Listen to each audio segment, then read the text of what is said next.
όνομα, αυτό που είναι ερώτημα. Όπως να το πεις, το ίδιο το προσπαθάει.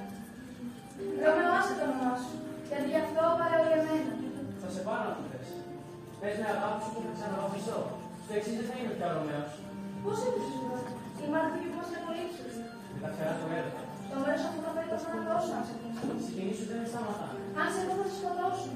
Κοίταξε με γλυκά και είμαι προφυλαγμένος στο μέλλον.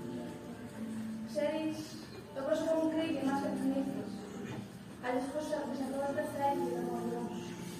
Για όλες τις ανάγκες που λέω απόψε, μακάρι να έχει περάσει. Μακάρι να λυνιόμουν όλα όσα είπα. Μα πάνε είναι καλύτερο. Στα αλήθεια μ' αγαπάς. Το ξέρω από τους νέους.